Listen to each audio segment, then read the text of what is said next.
That's the good stuff. Welcome back, everybody, to Goodwill Podcasting with Dan and Stone, your movie podcast that today was planning on talking about zombie movies, and I don't know if we still are. 28 years later came out, and the definition of a zombie is, I don't know what it is anymore, because the movies that we're talking about today is 28 Days Later, Wreck from 2007, and then also One Cut of the Dead from 2017. And I guess none of these technically have any zombies in them, but they feel like zombies movies. So we'll get into that, but we picked three movies, and how it works here on Google Podcasting, I don't know if I'll give a little definition with these themed episodes. It's basically we pick a theme, zombies or zombies in parentheses, and then each of the people on the podcast, they choose their own film, one from the genre that they want to talk about. Mine was Wreck. Dan wanted to do One Cut of the Dead, but we're not only talking about two movies, there's a third one. Oh yeah, 28 Days Later. You might have heard of it. That wasn't either of our picks, but it was LP Longmire, a guest on the podcast for the first time this weekend. He just got done recording 28 Years Later review with us. Check that out. Really long conversation, lots to talk about with that film. But he's back with us again. If you hadn't listened to our review of 28 Years Later, because this is coming out after that, go and check that out. But in case, LP, introduce yourself again, where they can find you. Best theorizer about movies and TVs on the TikTok app, I will say. I inspire to be like you. I don't believe that, but I appreciate that. Yeah, you can find me on TikTok, LP Longmire, where I do a lot of film analysis and also a lot of just goofy theory videos talking about how all the J.J. Abrams, all the shows and movies are connected, where we're just having a fun time over there. So yeah, if you're into that stuff, please give me a follow. So wait, they all were dead at the end of Lost, right? Yeah. How much time we got? Oh gosh. But we found out that he has for some reason LP, like his likes on his videos, and then it might appear to be in the thousands, but he has king of theories over here. He theorizes that that's all bots, that those people aren't real. So maybe you can be one of the real people that actually click on his video, like me and Dan. It's only the two of us, and then all the bots on there. Yeah, it's you two and my mom. That's only real people following me. Sorry. I will say, do you post on Instagram and YouTube? No.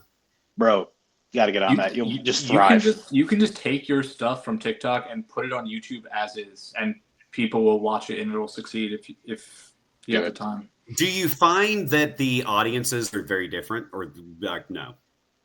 I think there's more people on YouTube than there are on TikTok, because I finally have started to gain a little bit of followers on YouTube. I'm only up to like maybe 400 right now, but it's just people are so used to like commenting more, even so than on TikTok, and they like want to have like conversations about what your videos are. So I've heard that they're nicer on YouTube too. Really? So you're posting the same videos you post on TikTok too? You can post it vertically. It just like fills in the space, like it and people still watch it. Like I know Vet's movies, he's like blowing up on YouTube. Just he puts the same shit on there. And I mean, especially for you, like TikTok is so brain rotted. Like you like to make longer, more thoughtful stuff. Like you succeed on TikTok. I think on YouTube you could do even more so, because people are more willing to sit and listen, and like they have more of an attention span. And I think like that could be great. But a big thing too is that it's monetized. Instagram isn't monetized. I don't know why. I thought when the ban was happening, when the whole ban rumor was happening, they came out with their editing, like the new editing app, like CapCut. They're like, hey, use this Instagram editing. So I'm like, okay, they should monetize, because that would encourage people to go over to Instagram more. Still not monetized, but YouTube is monetized. The two criteria, which is really interesting, is that you have to have at least 500 subscribers, which it won't take you long to get there at all. Then also you have to have 3 million views within the span of 90 days, which is pretty interesting. I'm up to like 50,000, so still chugging away.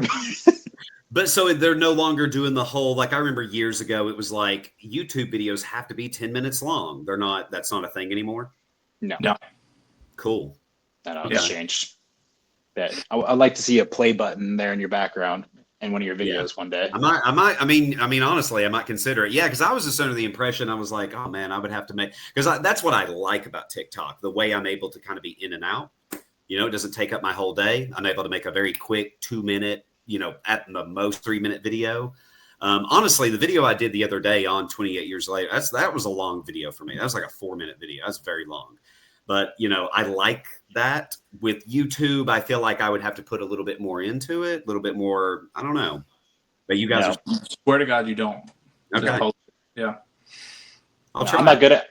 No, I'm jealous of you and Dan because you appear. Like, me and Dan were talking about it before you jumped on here. You seem like you're very comfortable. I mean, you said you have film students, correct? Yeah. Yeah. We just had a teacher on last week, and he screened and scored. He's great at speaking on camera as well. So Yeah. I don't know if is it difficult for you to talk into like an iPhone?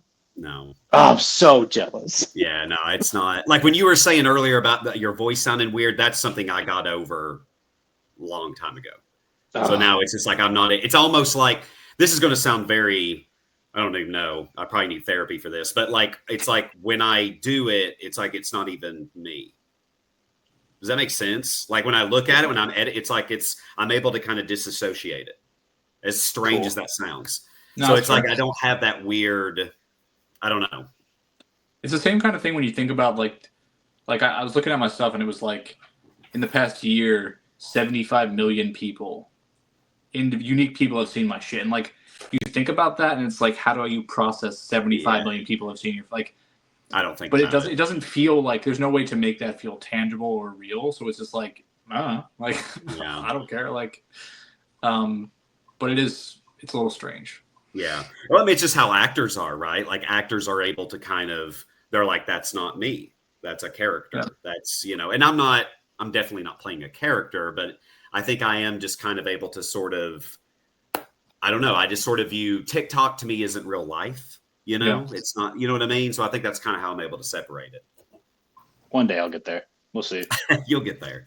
I'll say it's like I speak one sentence and I'm like thinking about the way that I'm talking. I'm just like, man, I gotta re-record that like 15 times, but we get there eventually.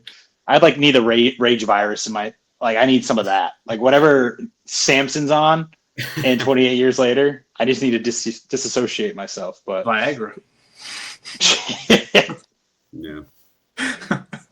But we can get into the original rage virus 28 days later. So LP, this is your pick. Where it all started. Yeah, so the reason I chose this is because actually it's funny when I was thinking about your guys' picks too, everything that I'm getting ready to say could really, you could really contribute this to all of our choices. But something that I'm such a lover of, indie film is, that has my heart and that's where I'll always be. And something that I think where indie film especially shines, is they are able to, because they don't have a big budget, they have to get creative, right? It forces them to get creative. And I actually am a huge believer in that the best films ever made, the most iconic movies ever made, what they all have in common is they manage to take what is thought to be a weakness and turn it into the film's greatest strength. So you think of like the most iconic example being Jaws, right? Bruce, the mechanical shark wasn't working.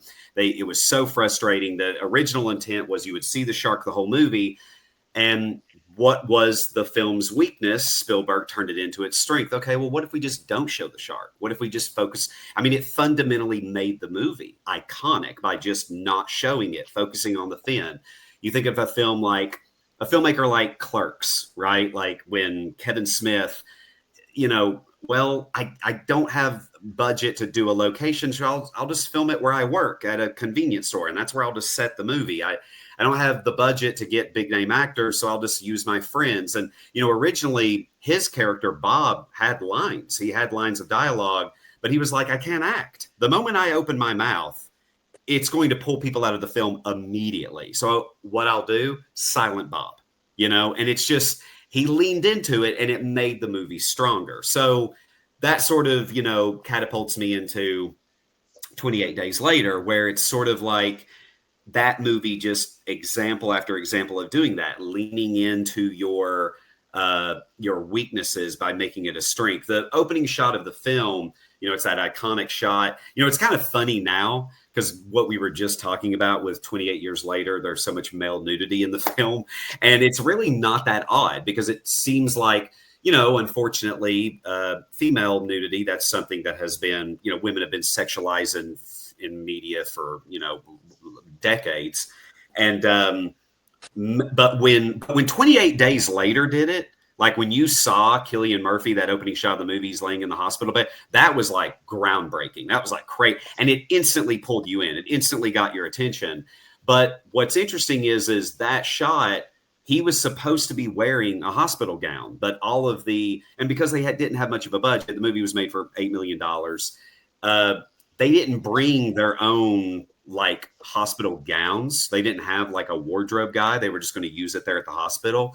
And they all looked too polished, too clean. They wanted to make the room look like he had been laying there for 28 days. So Cillian Murphy was the one who came up with the idea. He was like, well, what if I was just nude? And Danny Boyle was like, you would do that? And he was like, why not? Like, bro, I'm going to be in a Nolan movie and win an Oscar someday. You don't know who I am.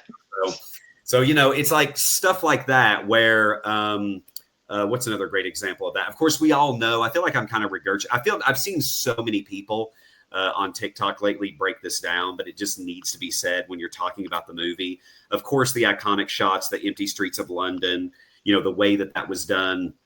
They didn't have the budget they were able to get leases where they could kind of like, they shot it early on a Sunday morning, right when the sun was coming up, when the streets weren't busy, but they were able to get it where the bridge was blocked off, but only for like 15 minutes. And if you've ever filmed a movie, 15 minutes you might as well have said 15 seconds. That's just no time. That's just no time at all to do it.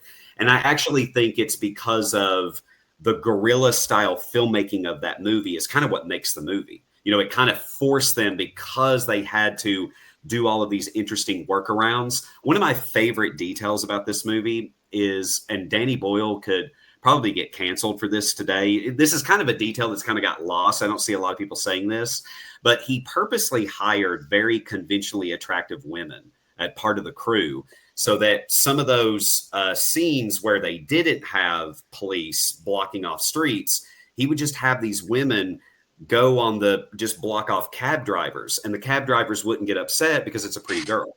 And then they would just be like, hey, and they would literally just be like, hey, we're just doing something really quickly. Can you just not move for 10 seconds? And then they would go, yeah. And then they would go action. And then Cillian Murphy would walk around the street or whatever, and they would just get it. They would set up these cheap cameras everywhere, like 10, 12 cameras for one shot, one take. But when you watch the movie, it appears they got like multiple takes, when in reality, you're just watching one take from multiple angles, So I just love stuff like that. This is kind of, dovetailing back into what I loved about 28 Years Later, the way it's filmed, just the very interesting, the way that they wanted 28 Days to feel like surveillance cameras. Cause that was like a big paranoia that was going on at that particular time when that movie was filmed, this idea that surveillance cameras were becoming more prevalent, and the idea of you're always feeling watched. I feel like that's something now in 2025 people have really got over. I don't think that's much of I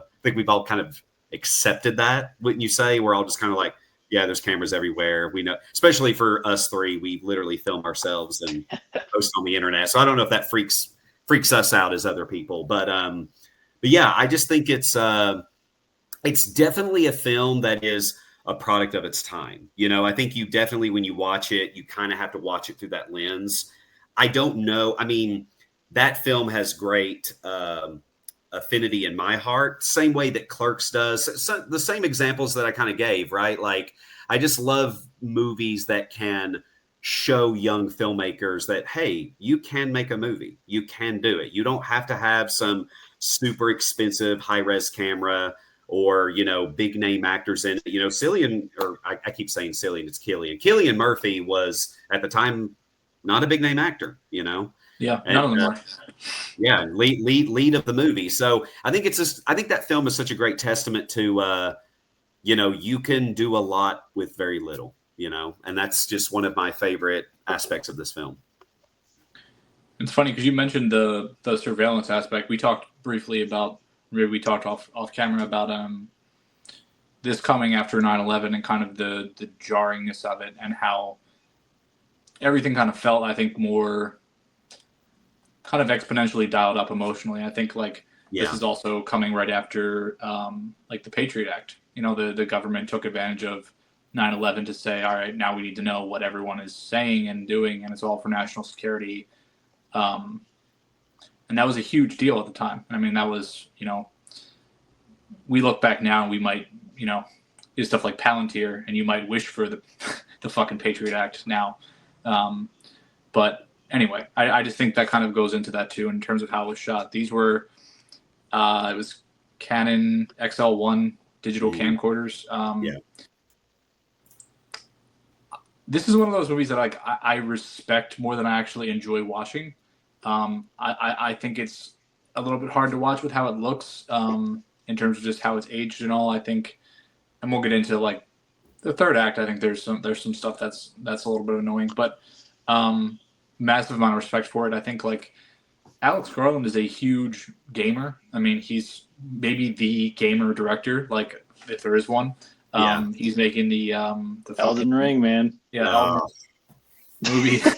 I'm so worried about it. I'm so bro, worried. He's a fan though, man. He's saying like he's played through it 7 times. Damn.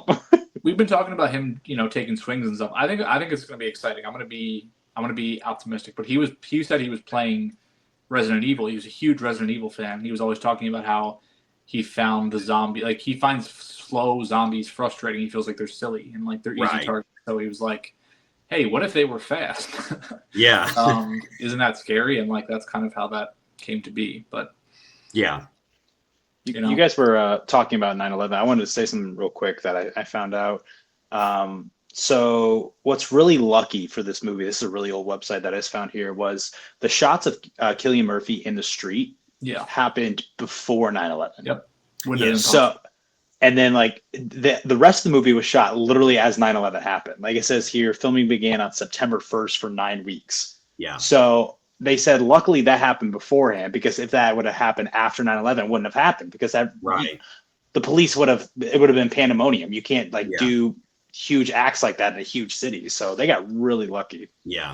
Like there's so many stuff that they got away with that is, like you're saying, that they just like the scene where the bus is turned over. Like there was just stuff like that they just kind of luckily. That's the one thing they mentioned. They're like, no one could have just tipped over a bus. No, like it would have freaked everyone out.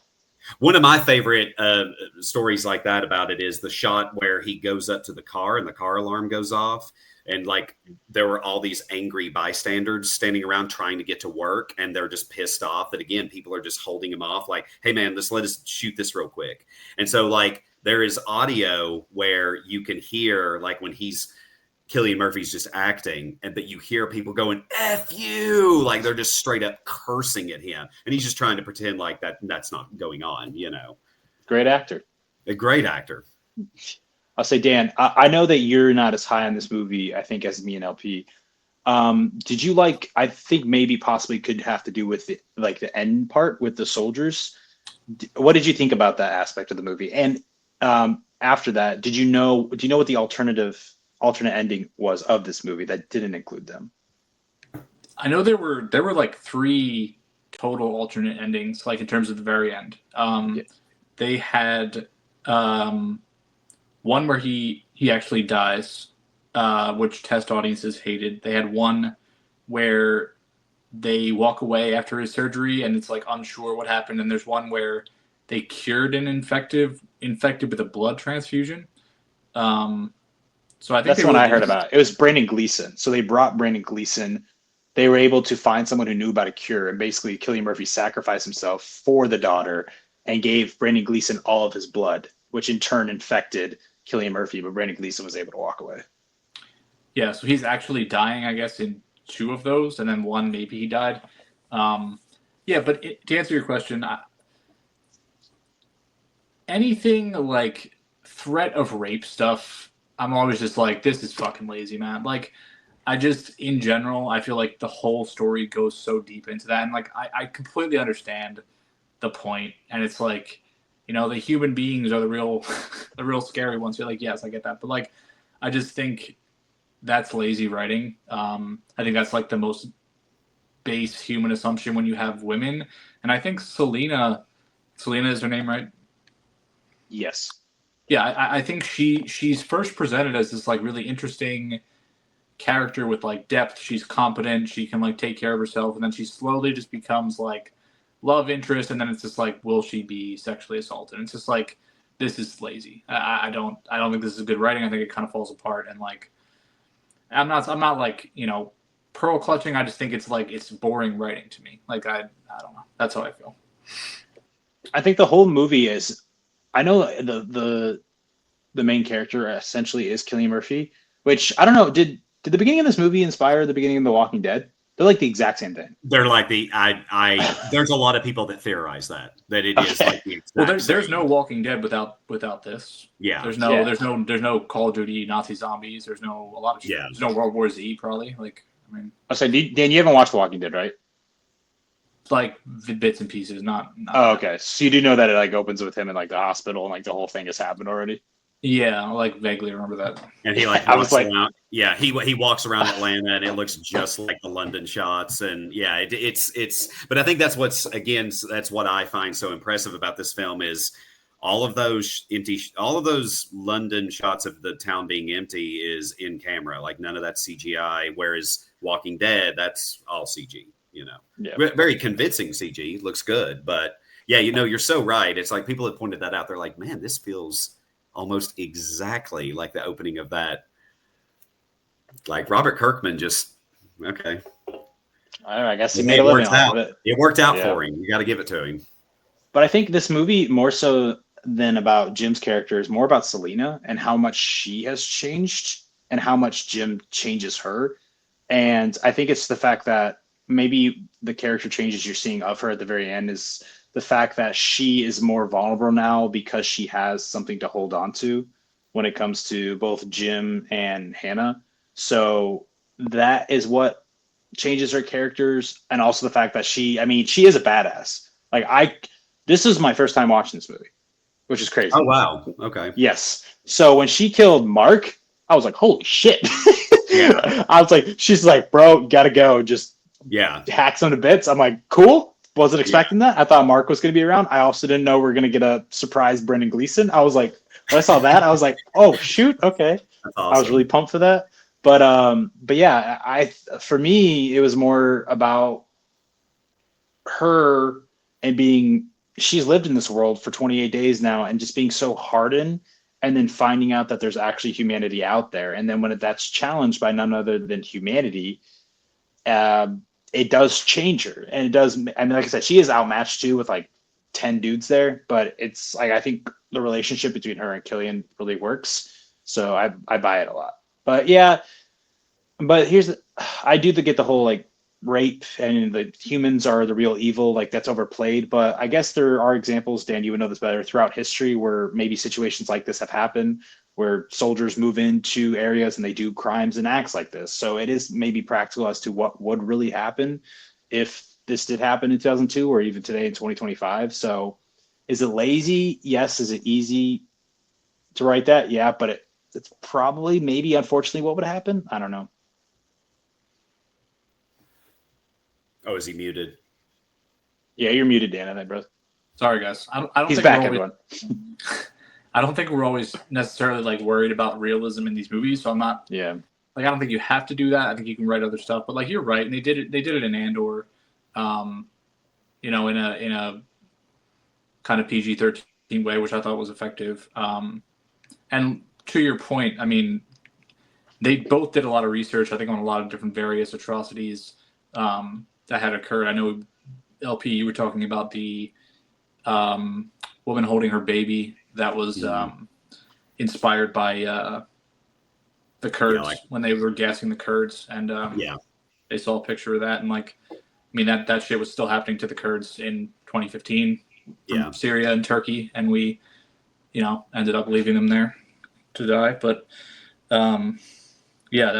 that's definitely really effective. I do really like the opening of this movie. I think it definitely grabs your attention, with the montage, and then also with the opening with Cillian. And my favorite parts of this movie are everything with Brendan Gleeson and his daughter. I think it really is effective. I think that group together, you kind of see them like having fun almost. They're kind of just like, fuck it. They're driving through that tunnel, just sort of like, whatever, we're just gonna kind of go for it here. I was kind of bothered at how, like, I hate when characters start moving so slowly and just malfunctioning because the plot says you have to wait here. That stuff bothers me, but I still like that sequence, and I like all of them together, and I think it leads up to a really effective death, which I'm always all for. Like, kill every character. Like, I love that shit. Like, I think it makes stories memorable and effective, and like, I really like that part of this movie. Yeah, like a lot of people hate it when the lead character dies, and like you guys mentioned, that was like what happened when they screened this film. But I'm actually like I heard, I don't know if this is something they shot, but I know Kevin Smith talked about it with Clerks, that the original idea was that he was going to die because remember in the whole movie he keeps saying, I'm not even supposed to be here today. I'm not even supposed to be here today. And the whole idea was he would get shot. Oh, you know what? They did shoot it because I remember seeing this. He gets shot and then he falls back. And then the last line of the movie is he goes, I wasn't even supposed to be here today. And I'm like, that would have been brilliant. Like, I love that. Of course, you never would have got Clerks 2 or Clerks 3. And I really That's think the thing, the franchises. Yep. Yeah, I think that's the real reason why you don't see a lot of lead characters get killed anymore. I mean, obviously not for Clerks because they probably weren't thinking about that back then, but definitely with these movies, with like movies today, I just think they don't have the balls to do it anymore because they're just so fearful of, and it's just like that's the complaint that a lot of people have like superhero movies and stuff. It's like there's no stakes, right? These characters can just be brought back with magic. It's like it doesn't matter. LP, did you see The Materialists? No. All three of them die in it. No. I'll tell you. Spoilers. I think that movie could have had an ending. Are you gonna see it, LP? Like, do you care if I spoil it? Oh, I don't care. No, yeah, spoil away. I don't care. Okay, Stone, really, really quick. I think what should have happened was when she went back and she's having the conversation with the woman. I think the guy who assaulted her should have come back and been like drunk or something, and he should have had a knife and he should have fought Chris Evans and killed him. And I think he should have died, and I think that would have driven home the point of the story, which is Dakota Johnson treated him like garbage, and he was the person for her. And then she has to come to terms with like having a realization that he was the right person, and then he dies. Like, to me, that's a great movie because it actually has a point rather than just being like, oh, it's all happy and this person she treated like garbage is now like has sat around and waited and now he's back with her because we don't know why they like each other though. Like, that would have been crazy. I can't see Celine Song doing this. Also, LP, last week, this guy had the balls to say, you watched How to Train Your Dragon, right? The original. Yeah. He says, dude, I think something that should have done this live action is just fucking killed Hiccup at the end. I'm like, are you... The wing goes away, Hiccup's just dead. Like, that's... I was like, Dad, that couldn't have happened. The world would have exploded. All the kids just crying in the theater, yeah. So you imagine a shot-for-shot movie, and then the one thing they change is, by the way, Hiccup's actually going to die at the end. But I was saying, even in the original, I just think that's such an effective ending to like drive home the point and like make him kind of like a martyr for this message to like actually stick, and for these two groups to like actually come to peace and realize there was like sacrifice, like it cost a life. That was someone who was invested in both sides, and he sacrificed himself for both sides, and then they can actually start having peace. Like, that would have been, that's good writing. That's the foot in the tail. That's the foot in the tail. Why do you have to have like bodies? Why can't you just have limbs? Well, that's something that I've noticed about modern day like kids movies is like, because you're kind of speaking to something that I talked about with a friend after I saw the animated one the first time was, it's like the mother character is such a big deal to these, it's the emotional thing. But she's someone that we don't even know what she looks like. Like, we don't know anything, other than it's just the mom. And it's like she died in the first movie. Like, yeah, we just know that, like, and it's almost like I feel like if that story came out in the 90s, they would have Lion King that. We would have seen that mom. We would have seen that mom get killed by a dragon, and that would have been your emotional, like, wow moment that you're kind of yearning for after you see that film, I will say, LP, have you watched the sequels? Yes. Okay, I said Dan's gonna watch the sequels because I told him that some stuff that he wanted in that first film he gets in the second. Yeah, the second and the third movie. So it's a solid trilogy. Yeah, it's not bad. Yeah, Same so director. I always think if a franchise has the same director throughout it and like the same team, it's going to be yeah, okay. Like I've always felt that about the Maze Runner movies. Like yeah, those dystopian team dramas. A lot of times they mhm, don't work. Sometimes, I mean, Hunger Games, the first Hunger Games movie had a different director, and then they finally brought on Francis Lawrence. I think he's directed everyone since. But even the Hunger Games movie, I know the Maze Runner, like he's the same director. I can't remember his name right now, but he directed the new Kingdom of the Planet of the Apes. yeah, Just a solid filmmaker, does okay work. But yeah. I mean, that might be why people don't like Weeks, and maybe the people who like Years or 28 Years, they don't like Weeks because they just like Boyle's style. I Oh was going no, to I ask you, think Dan, that's yeah. I think you're right when you say have you guys seen The Beach? that. A long Uh, time ago, though. Dan, have you seen The Beach? No, but that movie had a huge impact on this one. I would say because I know that Garland, because you said you've liked everything that Garland has done up till 28 years. Because I know Garland originally wrote the novel to that. He didn't write the screenplay, but he wrote the novel to that, and then Danny Yeah, directed it, and that's what got them connected. So yeah. I was curious if you like that movie or not. That I haven't watched, but I know Ewan McGregor was going to play Jim in this, and then when the beach Wow, I didn't know happened, that. when the beach happened, Ewan McGregor was supposed to be the lead there, and they replaced him with Leo. So there was a falling out between Garland and McGregor, so he didn't end up doing this. And then they offered it to Ryan Gosling, and he couldn't do it. And then they offered it to Cillian Murphy. Wow. So lots happened there. But and Ewan McGregor and Alex Jeez. Garland like repaired the relationship after, but there was a pretty decent falling out. But Ryan Gosling, I mean, this could have been Ryan Gosling's early half of his career is so fucking amazing. I've watched like all of those movies. I love them all. Stuff like Half Nelson and The Believer.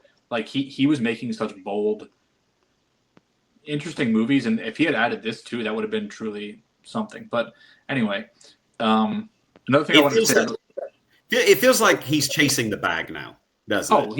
he and you know what, he truly has put in the work, and like he's just settled in. He has he has kids. He's just like Sure. I'm gonna be a Barbie, and like it's I'm it gonna is be what in it Star is. Wars, and yeah, Yeah, yeah. yeah, well, that Starfighter movie, but like Like yeah, I like when keep you speak saying, of that, like I think of Drive. Like Drive to me is just like I love that film. yeah, but he's made so much good stuff. I'm almost done his entire filmography, but that's a tangent. But another thing Yeah, I liked about this I wanted to say was they specifically went after athletes uh, I think like soccer players and dancers and stuff to actually play the infected because they wanted them to have like athletic, yeah, scary movement. And I think that was really, really good because they do have a very particular aesthetic in terms of their like physicality. I guess the whole thing is like World War Z wouldn't have happened without this because the whole I think Garland just pitched this to Boyle. He's like, what if like it wasn't a zombie movie, but he's like, what if these infected people can just run in London? So that was like the big thing with this, how it changed the whole genre is that these guys can just run. They're not slow. I yeah, guess with World War Z, with all them CGI zombies coming our way, I mean, this was very yeah. inspirational to many Yeah, I other think films. that's one of the reasons why I think that's kind of why, like, I guess when I really stop and think about it, like, why do I'm more fascinated and interested in how a movie's made and how it's shot. And that's really kind of what I'm more, and the zombie genre just has so many movies that are just, that's what's so fascinating about like the way they make them. And I guess I don't think that much about the story because, or the, I do worry that could the zombie genre, this is a question I just would like to just throw out there is just, do you guys think that it could potentially be, has it hit its ceiling? You know, have we done all there is to do? Is there nowhere new it could possibly go? Because it just feels like, okay, they started off slow. Now we've made them fast. Now we're going into territory where it's like, it kind of feels like that. I remember there was a video game like that where it was like, you've got the big fat zombies and then you got the alpha Left 4 zombies. Dead. Left 4 Dead. Yeah, that's sort of how it felt. Felt It like, was good. honestly, the alpha thing, what it made me think of, I was like, isn't this what Zack Snyder did? Didn't Zack Snyder do this first? You know, when I saw that in 28 years, I was like, The did he Snyder do that? Blueprint. Yeah, yeah. But it's just, I do wonder that. I'm like, you know, because I think that there is an attempt there with 28 years. I know we're getting back on years again, but this idea of like we're trying to do something new with this that has not been done. I just don't know. I don't know. What do you guys think I mean, on that? there's a lot of new ideas in 28 years. I mean, the baby. I mean, that was True. something I wasn't expecting come from Yeah. and someone who's infected. I guess it just depends on like what you define as a zombie movie, because we'll talk about it here in a little bit. But the One Cut of the Dead, it has to do with zombies, but that's one of the most inventive movies I've ever seen. True. Yeah. So I think it just depends on. I don't think it's dead. I think if you have enough creative minds behind it with a director and a writer, I think you can think of something out of the box. They're always trying to do some sort of twist on the virus. I've noticed, like, Robert Kirkman, his whole thing was, well, we're all infected. That was kind of the thing there. And it doesn't matter how you die, you just become a zombie. That's sort of like the thing in The Walking Dead. And with this, they're not dead. And which I think that's what makes 28 so unique. I think that is what separates it, is the fact that they're not dead. They are just people. They act like a zombie. It's basically a person with rabies. Yeah. And that's kind of what I like. That's what I love about, and this is not zombies, it's vampires, but I Am Legend, I think is an amazing story. And I think, oh yeah, we are getting the sequel there with Michael B. Jordan and Will Smith. One day. Yeah. And I think like the ending of that story is poignant. I think that was a shot, the actual ending of that story, the original ending. But I think that was a shot at doing something different. Where saying like, you're the fucking monster. You're the outlier. Like, the world is cooked. You are this entity that's trying to fight against the wind. Like it's done, and you can't give up on humanity. But there's a new society that's formed, and like looking at that and the concept of like, they love each other, like they have friends, they take care of each other. Like you're just out there hunting them and experimenting on them. Like you are the anomaly. Like I love that. That's fascinating. Yeah. But there's only so much stuff you can do with the storytelling. But like good writers will always push stuff forward. And sometimes I think you need to maybe let it rest for a little bit and then come back to it. But yeah, I mean it's so easy to make a movie about this stuff that feels tired, and like. That is where I can respect 28 years, because it wasn't tired. No. Definitely was not tired. So I think all three of these movies are like really good to talk about today, because I think that there is some years between them, a little less between this one and the next one we're going to talk about. But even like One Cut of the Dead, each of them feels so different, but they kind of have zombies-ish in them. And I think that just shows you like it'll come. So another good zombie film will come in the future. Yeah, and it's interesting because the when they were trying to come up with how to actually craft these zombies, and they obviously came up with the speed and all, but the actual the actual virus is modeled after Ebola, which at the time was like terrifying and was completely annihilating a lot of Africa. And I know they also looked a lot at the what happened in Rwanda and Sierra Leone, when they were trying to craft some of like the feel of this and the stuff at the beginning. I think that was actually all footage from Sierra Leone, but Ebola was actually the virus that they modeled this after, with like the red eyes. It's like a hemorrhagic fever where all your blood vessels like burst and everything just kind of comes out. But that's kind of the look they were going for, which is really harrowing. Like when you get those close-ups with the red eyes, it's scary. It's a scary virus. I mean, it's a truly awful. I think the most unnerving shot in this movie in 28 Days is when he goes into the church and he just sees all the bodies, and then he just goes, "Hello," and then that guy do they pop up and just look, and like the look on his face is like so unnerving. Yeah, and that happened in Rwanda. They took that directly from Rwanda. Right? So. Yeah, it's crazy. That's it. Might be a little personal question here for the three of us, but you guys know who you are on the inside. Would you survive this world? 28 days? Do you think you'd be a good apocalypse survivor? I die. I'm just gonna straight up say it. I die. I don't really have a whole lot of survival. I'd lock myself in my house. I got some cans of soda back here. We had a hurricane blow through. I have like 10 insurers. Those like for sick people, I got insurers, but yeah, I'd be a goner. This is going to sound cocky, but where I was in the military, I'm very confident behind a rifle, like extremely confident. I was a sharpshooter, and I just have a lot of military friends that I would just group up with, and I feel like we would be pretty good. Yeah. Yeah, I mean, my dad lived a past life doing some work, and I grew up like shooting and using a bow and stuff. So I would go to my dad for sure, and then we would figure it out. Yeah, I think we'd at least last for a while, maybe go out in a blaze of glory. But that's a good way to put it. I feel like I would last a month. Yeah. You would make it 28 months later. I would make it 28 months. Yeah. Why did they not do that? 28 months. You did. They were going to. Really? They were going to. Yeah, that was the original plan. And they decided to change it. I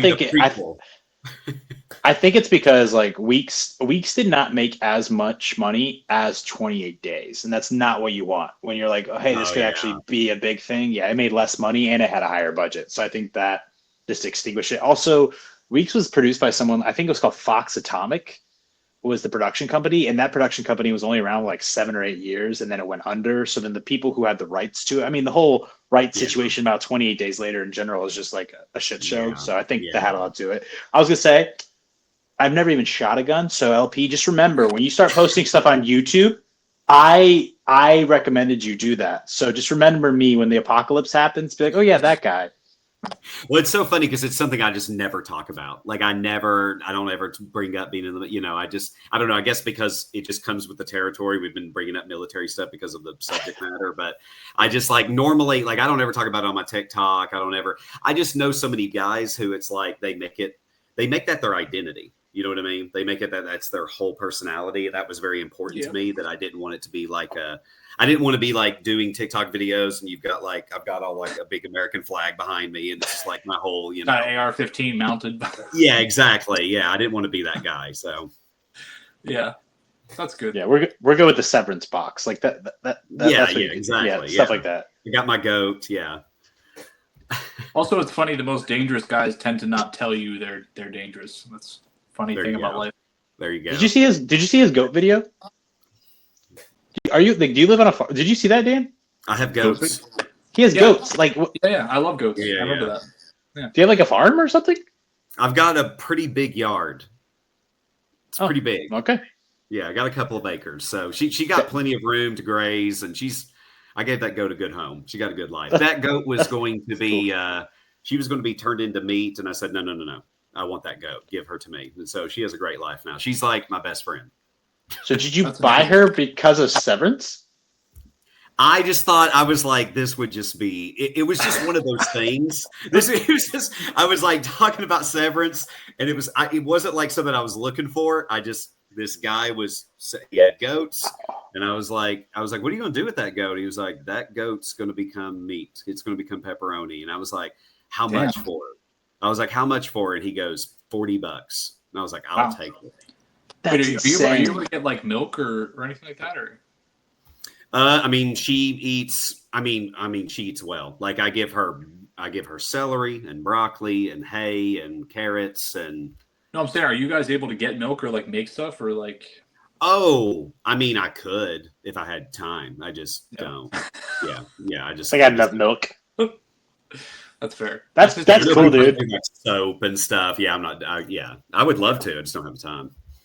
My sister has a decent property, and they just got chickens, which is nice because you can eggs are just obviously expensive right now. So good. For sure. Severance season 3 comes around. He's got like 10. Dude, that's an awesome story though. Wow. Yeah.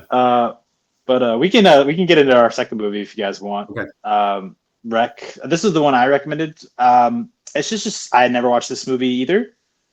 And this is just one that I wanted to watch for a very long time. Very famous found footage film. Came out in 2007. A Spanish film. Pretty simple story. Just about a news reporter who is doing like a documentary style late night talk show thing where she's filming firefighters and just wants to see what they do out in the wild. And then they get quarantined into a building and shit happens. I thought this was pretty great. It's we have covered Paranormal Activity on this pod before, blows it out of the water. Where do you guys land on found footage? Because people either hate it or it doesn't bother them. Well, do you guys, I heard, is this a lazy complaint? Do you guys think about the complaint, like, is there a reason for them to keep filming? Do you pay attention to that? Like Chronicle, Chronicle's a like, man, I'm dropping the fucking camera and you gotta just. That's an interesting point.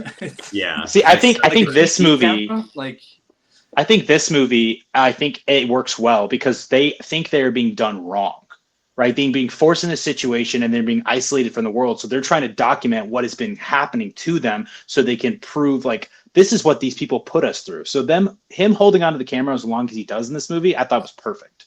Mm-hmm. You know, I think that's great, Stone, because I was thinking about that a lot. I think there's no, like, I don't think this is some, like, deep, poignant movie, but I feel like this movie is, like, at its core, it's just a story about, like, what actual journalism is. Like, they have her, you know, out there at this firehouse, and she's kind of, like, getting looked at, like, kind of like a piece of meat, and they're kind of, like, all joking around, and, like, you know, she's doing stupid bullshit, like, putting on their stuff. And it's just, like, it's not... there's no value in that. Like, and then it's like she's also kind of like stumbling over herself and like not really confident. And then she gets in there and she's just like, it's like you're a war journalist. Like she's documenting what's actually happening and then documenting, you know, obviously the government's mistreatment of these people and like allowing them to die. And like seeing you get this like little bit of like just character growth in like the easiest way or like, and it makes you just pull for her and it makes the ending work. And like, that's just good writing. And I like that about this movie. No, that's so true. That's so pivotal to pulling off that. I hate using the word gimmick, but that's how people describe it. The found footage gimmick or whatever. It's like, that is pivotal, right? Like to pull that off of like, because the concept is this is real. That's the illusion we're painting here is that this is like really happened. This, you know, we found this footage or whatever. And that's a tough thing. You know, like I remember, what was the movie? I think M. Night did it called The Visit, and that was the way he did it there. It was I love The Visit. She wants to be a young filmmaker, and that's why, you know, it's like you have to come up with a way to make that. Oh yeah, I love The Visit as well.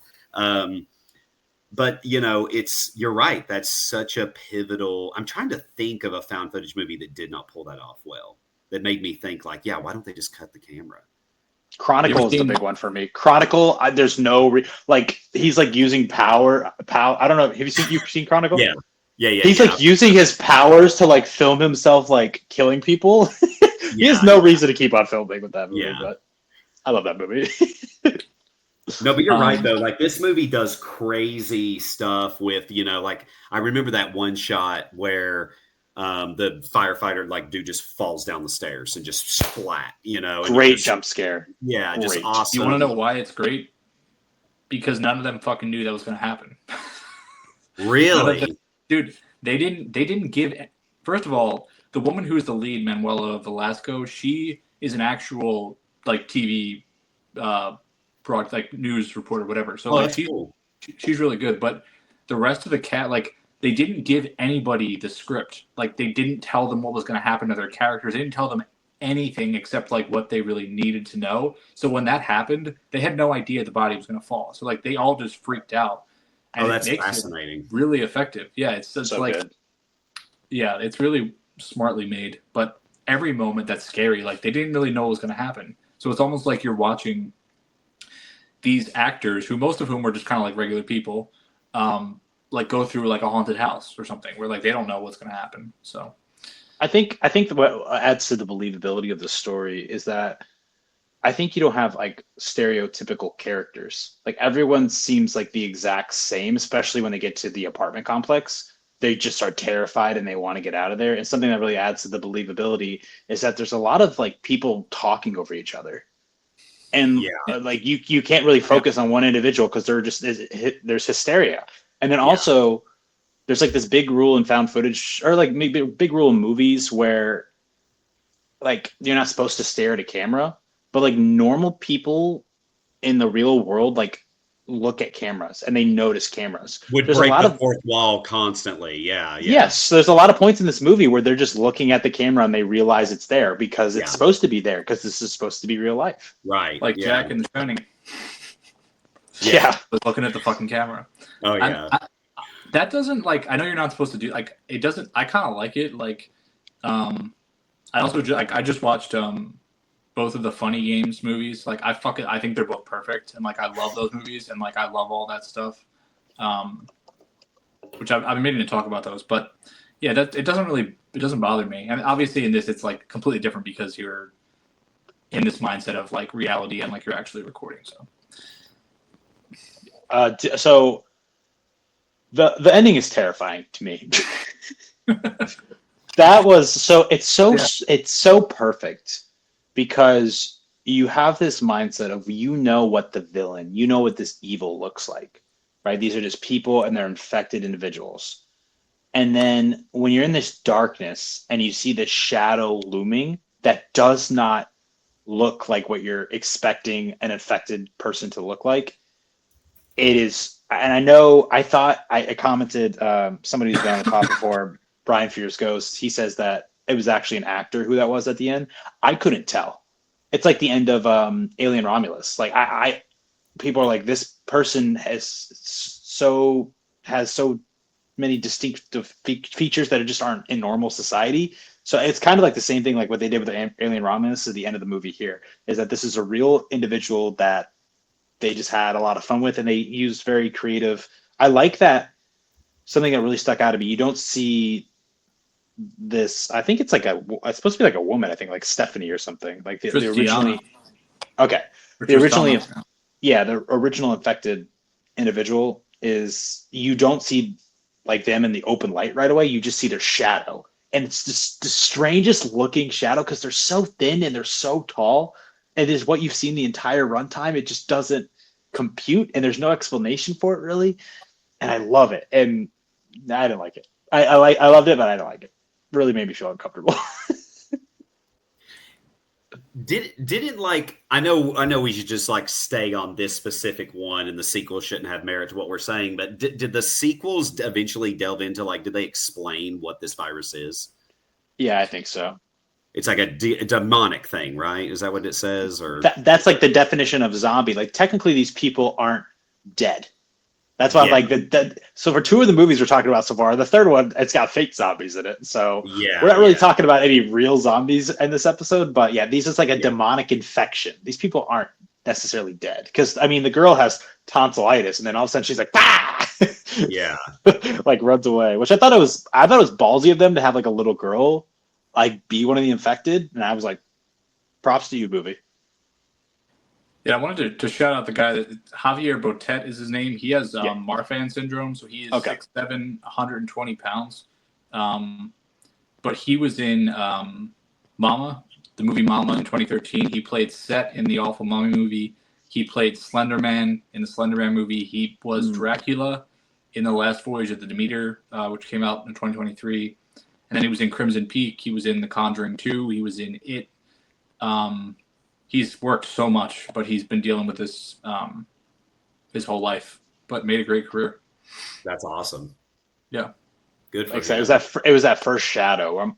It just doesn't look like the other infected people. So you're just like, what the hell is going on? I love that there's no real explanation. You kind of get all those newspapers and everything. And I love that they set up the whole penthouse thing and you kind of forget about it. They do mention it like somewhat in the conversations amongst the people that live there. But I also one thing that kind of dragged down this movie for me, but I did like it in the end, was I think it is like starting to build up for a little bit, and then all of a sudden you do have this moment where it slows down and she like interviews like 4 or 5 people. I wasn't expecting that. I thought we were just gonna like build up. And even though there's all this paranoia, they're like, let's sit down and just conduct some interviews real quick. Yeah. That was a little jarring in the moment, but yeah.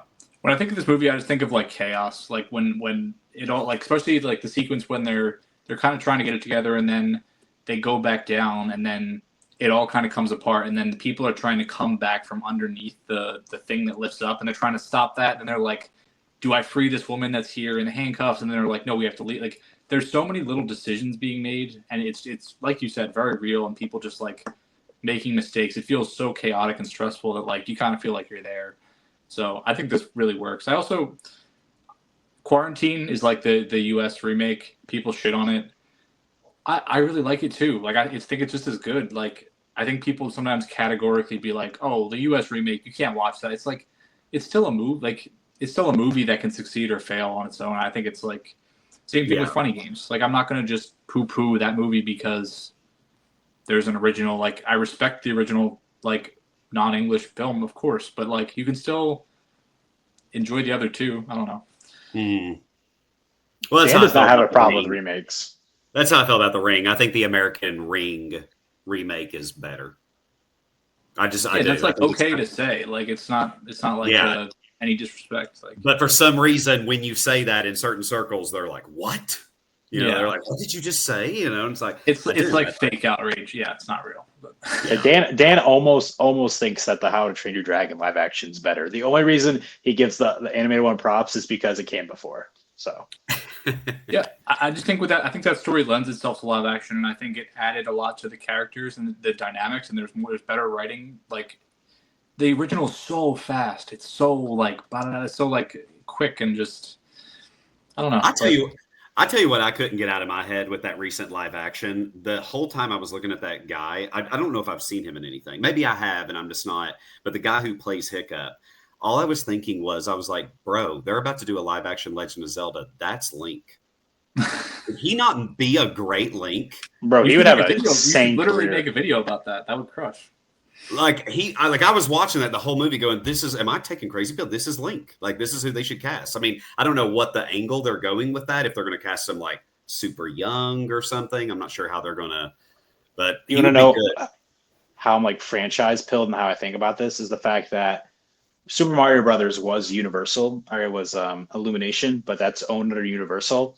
And for some strange reason, Nintendo decided to go with Sony instead of Universal. And it makes sense that Mason Thames is in How to Train Your Dragon because he was in the Black Phone. And the Black Phone is Blumhouse, and Universal owns Blumhouse. So it makes sense that they're keeping this actor under their umbrella. So if Legend of Zelda was being done by Universal, that would make sense. But the fact that it's being done by Sony, I don't know about that. Yeah, the fact it's being done by Sony worries me. Yeah. We'll see. Yeah, the Zelda movie is going to be interesting. The question I always have for the certain people is, if Hunter Schafer can't play Zelda because Hunter Schafer is a man, according to MAGA, can Hunter Schafer play Link? Because I feel like if you said that to them, they wouldn't like that either. And it's almost like they just don't want Hunter Schafer to be able to have a job. But I always wondered, what would they say to that question? Like, is that okay then, or is that not okay? Doesn't look like the character, my guy. Looks like Link too. Hunter Schafer could play Link. That's true. Like, I'm just telling you what they would maybe say. The thing with Link and Zelda is they're both androgynous. That's the fucking point. Like, but it's a thing where like they just don't want someone to have a job at all, and it's so crazy to me. But I digress. Needless hate. Yeah. But I mean, there's not much to say about. I mean, any other thoughts about Rec for you guys? I didn't know that. That was a fact because I didn't bother. It was really cool because I've not seen that film since it came out back in 2007. So it was really cool to revisit it because it was so long ago. It was like I was watching it with a fresh pair of eyes. It was like rewatching it for the first time again.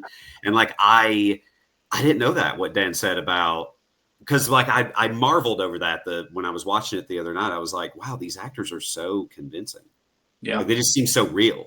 You know what I mean? And so to hear that, like, well, yeah, because some of them were real and they didn't even really have they didn't know, like, a lot of the times, like, that makes so much sense when you think back on it, you know? That's really cool.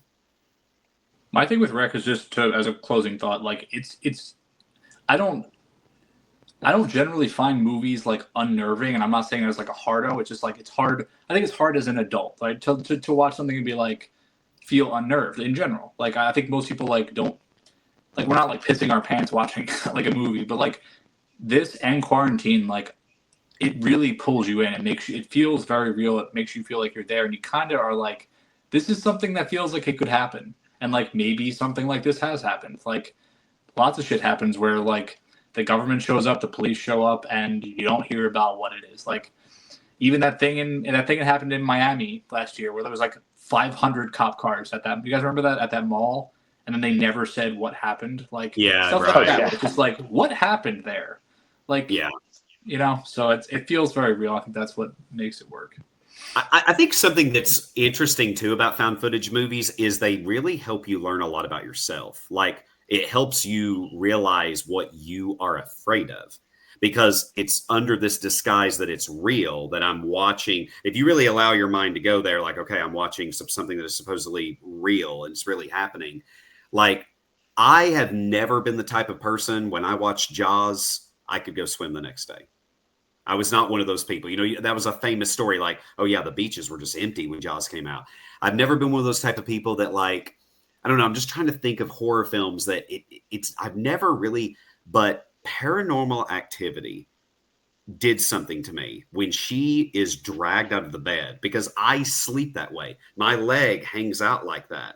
And when she is pulled away, that did something to me where I was like, dude, I'm not exaggerating. I know some people laugh at this. I did not sleep for 3 days after I saw that film because it's also the way I saw that film. Like I saw that film before it was ever released in theaters. It was an underground movie that was being passed around. And I saw like the one that had the original ending before Spielberg tacked on the, you know, where she gets thrown at the camera or whatever. But that I realized something. I learned something about myself. I'm like, oh, I'm really freaked out at the notion of like me being asleep and then someone just remember those shots where she's just standing over him and it speeds up and she's like standing there for hours? Dude, no way. I can't do it. I could, if I was him watching that footage, I'm breaking up with her immediately. Like, I can't do it. Well, he's not a good guy in the movie, so. No, that's true.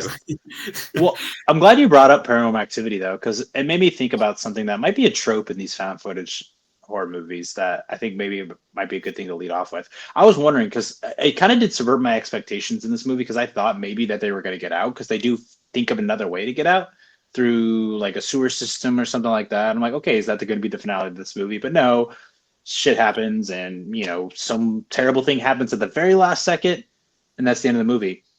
That kind of happens a lot in these movies. Paranormal Activity is the same way. You said Spielberg changed it, but it happens the exact same way. Something happens right at the end. Right. Blair Witch Project's the exact same way. Cloverfield's the exact same way. So do you guys like that happens at the end of these movies? Like you got to think of a way why it suddenly ends. Yes, it's usually just like a horrific thing that happens at the very end. Something steps on the camera. Something comes right at the camera. Yeah. What's going to be the last? They think of what the last shot of the movie is going to be early on, and they're kind of working backwards. Yes. The only thing that frustrated me is like this thing is 723 pounds. I'm kicking this thing in its fucking knee, and I'm breaking its leg. Like you got to try to beat its ass. It's so skinny. Like it's dark. You can't see. You gotta try. They just get like fucked up. Yeah. Do you think this would have been good entertainment if you just see her in the dark? Like, just start swinging. I don't know. Do something. Like, you see her in the dark, just swinging, just try to hit anything. Yeah. Dan likes violence. You got to go down swinging. Go out with a bang. Oh Lord, that would have been funny though. I would have said if she's just like swinging in the dark. I will say I did feel, speaking of Spielberg, towards a little bit at the end of this movie, I did get some of his wife in the Temple of Doom, where the lead actress was just kept on screaming over and over again, the reporter, and at times I was like, I'm trying to hear what this like tape is saying right now about this, you know, demonic possession. Can you just stop screaming for 1 second? So it did get a little bit. I know. It did get a little bit on my nerves at the end. I'm like, come on, there's a bunch of interesting lore happening. Can you just cool it? But that's what I'll say. I think it's interesting too how all of our choices are not American films, right? Like they're all foreign films, and it's interesting too how like you think of The Visit. You know, M. Night's parents were immigrants, and that definitely had a huge impact and effect on his style of filmmaking. There was another movie I just thought of a second ago that I was like, oh, that's interesting too. Like it's a foreign, like it has a foreign. Paranormal Activity. That the director is not American. I don't think he's from here. I don't know. It's just interesting to me. Like found footage movies when they're not. Like when they're foreign films are done by, you know, people that are not brought up in America, they seem to have a very interesting perspective. They bring an interesting lens to it. I don't know. They have something unique to say outside of like studio system produced. Like it's more personalized stories. So I feel like you can get a lot and anybody can make them. So I think it can shine through a lot more. You can get a lot more iconic found footage movies. I mean, there's like thousands of them out there.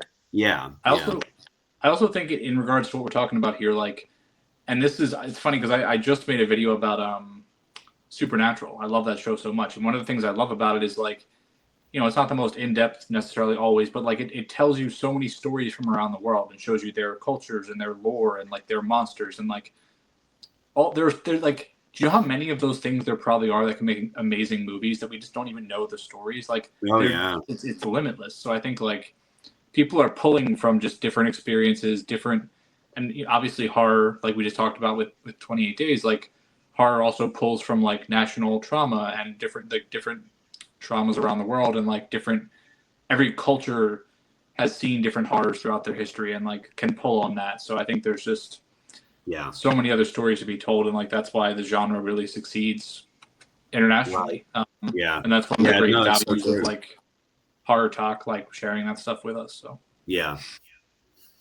I'll say, speaking of found footage, it's funny because I watched Wreck today, and I also watched One Cut of the Dead.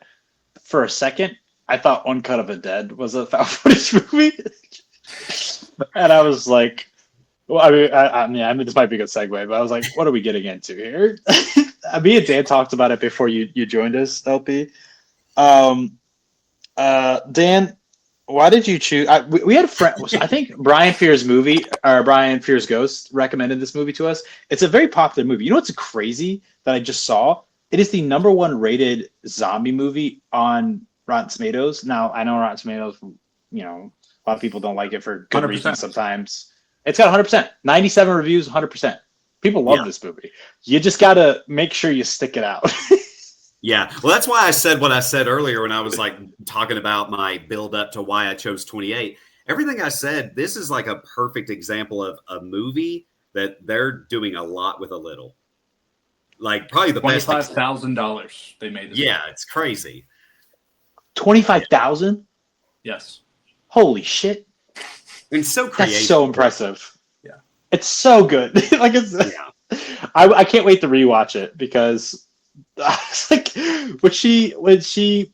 I mean, so how would you, Dan? What would you summarize this movie? Like, how would you summarize the plot of this movie? I think people should go in blind. Like, if you haven't watched One Cut of the Dead, go ahead and watch it because I think going in blind is the best way to go. Yeah, it's a very meta take on the zombie genre, and it deals with kind of the genre itself and the filmmaking and what found footage is and how it's made, and like I think a lot of the actors here actually paid to be in the movie.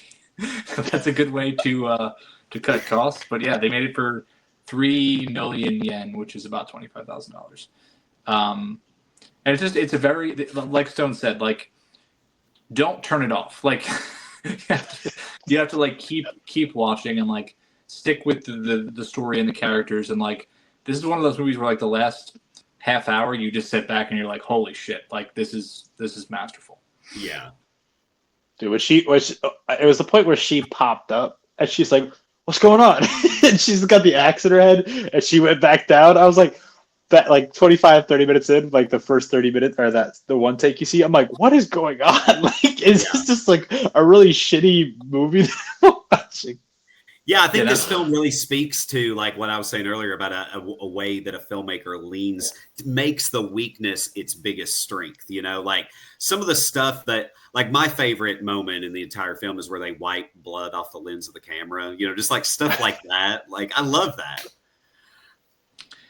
Yeah, and that opening take is a 37-minute long take, and that's the first act, if you will. But like it's really impressive, and then it's like it becomes even more impressive when you see the third act, and it's very the credits, man.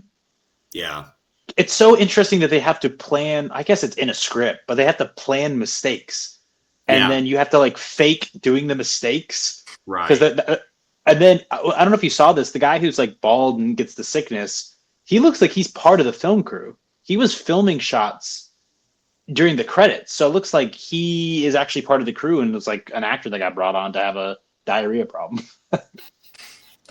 Yeah, and the I just wanted to clarify the reason that people paid to be in this was there was a like seminar going on about acting and directing, and this was like the kind of culmination of that. So it was like something that they could pay to be part of. So that's what the actual movie ended up being, and they shot it in 8 days. Jeez, Wow. man. I mean, it's kind of there's a lot of one location. Yeah. And then one's like in an apartment. There's like one shot outside, maybe. But this is, like you said, doing so much with so little. Like I think this is an idea that so many people wish they had. Yeah. Like everyone's like, just let me get my foot in the door. Let me think of something really cheap that I can get out there, that I can get recognition. This is it. Yeah. Yeah. And I think what's cool too, what I thought was really touching, it's like he filmed it with his daughter, right? Like isn't she kind of like she's part of I don't know if she's like co-director, but I know that this, like, because of this film, she's like wants to direct, I believe is what I read. Yeah. Yeah, and you can tell how personal the entire thing is, and I feel like that makes it that much more fun, and also like plays into like what the movie's actually doing. I also wanted to call out like the woman who plays the wife. Yeah, like she's like legitimately giving such a, and the way she just like goes off the rails as like a character actor, like a Daniel Day-Lewis or something, who's just like not fucking stopping acting is so like for some reason I found that so funny. But she was also she kept on doing the pals. She kept on doing pals like over. It's just so funny. Yeah, but then when she gave those like really serious like takes and like lines, I was like, she's actually crushing it. It's great. It's so funny because I forgot about the awkward moments of the 30 minutes. Like I forgot about the camera just constantly being on that girl while she's screaming. And then fast forward like 50 minutes and I'm like, oh yeah, I forgot about that. Why was that happening? Oh, now we get to see. Oh, it's so good. He's just choking out his wife. He just knows that this is a problem that she has. This movie made 1,000 times its budget back. It made 3.12 billion yen in Japan. Jeez. Which is was it like originally a student film, and is that kind of how it began, and then it just turned into? So from what I can tell, he was in. I think his name is Ueda. Yeah. Shinichiro Ueda. He was like an independent filmmaker. They were doing this, like I said, as part of like an acting and directing workshop that I think he was like part of. And then the conclusion of that was this project that he had the idea for. So he kind of like used this thing where he was helping people learn. And then at the end, he got to make his independent films. Brilliant. Like, it's kind of like a symbiotic relationship. Yeah. And the workshop leading up to it was 2 months long. Wow. And they shot it at an abandoned water filtration plant, which is like, I think it's a pretty good setting. I think it's definitely creepy looking. There's a lot of interesting commentary here too about like how unserious the industry takes TV, and you're like, it just doesn't matter. And I love that the executive is just staring at her phone the entire time, and she looks up at the end. It's like nothing went wrong. That was perfect. But I think it's also cool that that other executive, he like joins in on the pyramid at the very end. Like he has a change of heart and realizes how important this stuff is to them. The whole period thing, the fact that the pyramid thing, the fact that was done practically, I was like, that's like, how fun would that be? Like making this movie would have just been a blast, I imagine. Oh yeah. Well, they also talked about, like I was reading too, that they also talked about it was pretty, depending on who you were in the making of this, it was pretty torturous too. Like depending on what you were having to do, how long you were having to wait or something like that. But I mean, you can definitely tell it's a labor of love that was poured into this, you know? Yeah. Yeah. And I think like you said, Stone, it's kind of like there's meta commentary there on like the director clearly having passion and like caring about the final project, even if it's something they're making. You know, even if you're just starting as a filmmaker and you have, you know, rookie actors and really little money to work with, like he still cares so much about like the product he's making, and he's doing the best he can with what he has. And I think that's, you know, again, it's very meta. And this is maybe this was a bad choice because it is hard to talk about this movie without completely like giving it away. So I would just say maybe people just give it a watch and stick with it, and you'll be happy with it. When you first told me we were talking about zombie movies, I was like thinking in my head, okay, he's going to do Romero. He's going to do, and when you said this, I was like, wow, that is a film. It's such a deep cut. It was really cool. I was like, wow, that's a cool choice, Yeah, I think it's fun to talk about stuff that people maybe, either don't know about or do know about and really appreciate and would like to hear you're talking about. So, if even one person watches it, that'll be a win. Oh yeah. Something that's sad, but it's such a good bit of comedy. I love the moment where, what does he do? Does he do music videos? What does he do before this movie? The director, commercials. I think he's a commercial director, and it shows you a lot about how their life is. He's really they're really struggling and kind of, I think struggling to make ends meet. And I thought it was funny that his daughter, his commercials playing on his TV. His daughter's like, can we change it? And she's like, yeah, of course. And he's just like, well, fuck me. Yeah. Such effective comedy. I mean, the whole 2 seconds into the 37-minute one take is he slaps that kid. And then the fact that there's so much context that gets added to that at the end of the movie, the fact that he's just a cocky actor and it's just full of himself. And right away he's in character, he's yeah, I'm going to do this. And oh, he's already going off script. Yeah, they go back and give really good characterization to everyone that makes everything work a lot better. And I think that I appreciate that about this. I specifically remember the bald guy when I was watching the 30. I feel bad calling him that. I'll be there one day, but 37 minutes, the one take. I remember seeing him just sitting in the background, and I was like, "Why is that guy just chilling there? That seems like he's doing nothing right now." And it's because he got hard water and he can only drink soft water. What a bummer, man. If you're allergic to water, man, your life's pretty bad. It was a weird little side plot that I thought was funny. The guy being intoxicated as well, and the director's holding him up, making moaning sounds. And when you watch it originally, you're like, "Oh, he's a zombie." So good. Those two plot lines. Yeah.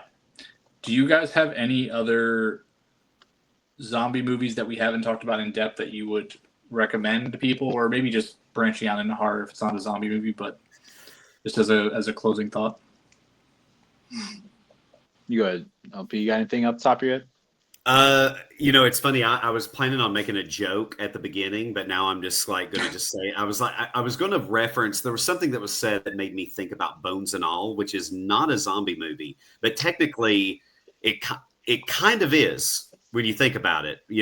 There's definitely some, people eating other people in that film. I love that movie. I love the way it's shot. That's another great example of a movie that is they leaned into weaknesses and made it strengths. There's a lot I could go on about that, but that would definitely be my pick. If you have not seen, stars Timothée Chalamet. I think a lot of people got scared and did not see that movie when they heard what it was about. Mm-hmm. And they let the word, cannibalism kind of turn them away. But I say check it out. It's definitely worth checking out. Yeah, I love that movie. I think it's a beautiful movie. I think it's a beautiful romance too. I think it's a very, very soft movie too, and I think it's a really, really, really good dark comedy in a way. A lot of it's even a lot of what Chalamet is doing, I think is very funny. Which I think he's aware of. I think it's a great movie. Yeah. Stone, what are you looking for? I found it. The zombie movie. Right here, brother. Oh, yeah. Classic. That's a great one. Classic. Scooby-Doo, Zombie Island. I paid extra to get this in its little cardboard because they usually come in the plastic covers, but the plastic covers won't fit I have so many VHSs just spewed on the ground over here now, but one of my all-time favorite movies. Great soundtrack. Blared it all the time. The zombies are real, which usually isn't the case with the Scooby-Doo gang. So Yeah, And awesome movie. there is somebody right now that's going to be watching this that's going to eye roll at this and think he's kidding. That's a great movie.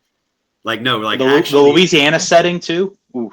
yeah. If you have not seen that movie and you're like, oh, Scooby Doo, no, like that, watch that. That's a great film. Dan, you watch this classic?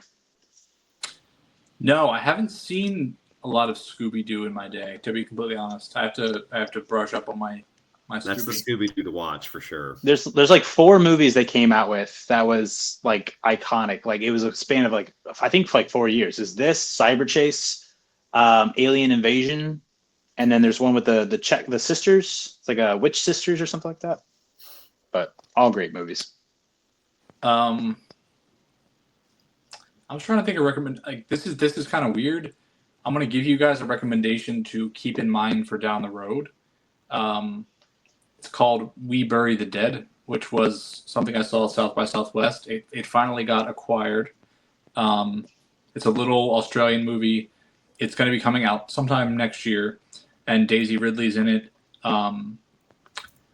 We were talking about fresh, inventive takes on the zombie like genre. This basically involves a U.S.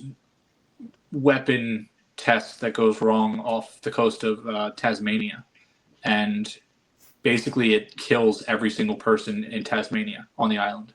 And basically the U.S. military helps Australia's military clear it all out, clear out all the bodies. A bunch of volunteers go. Daisy Ridley's one of them.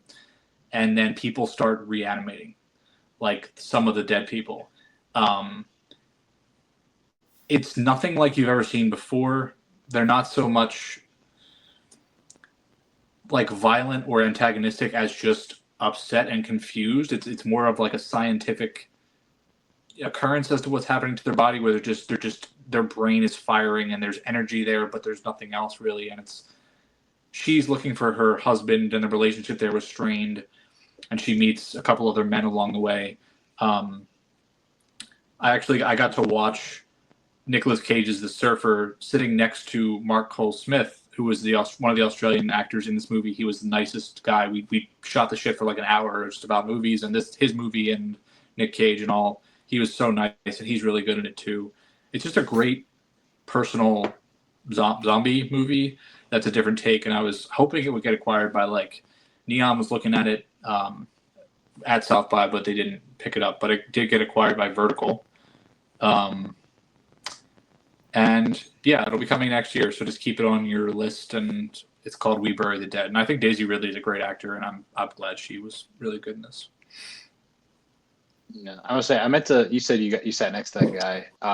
I was gonna tell when we were talking about 28 Days Later and also 28 Years when we recorded our review episode. I was gonna tell you LP because I think Dan knows this, but I actually got a picture with Alex Garland. He's like the one person I've gotten a picture with that's famous. Oh, that's funny.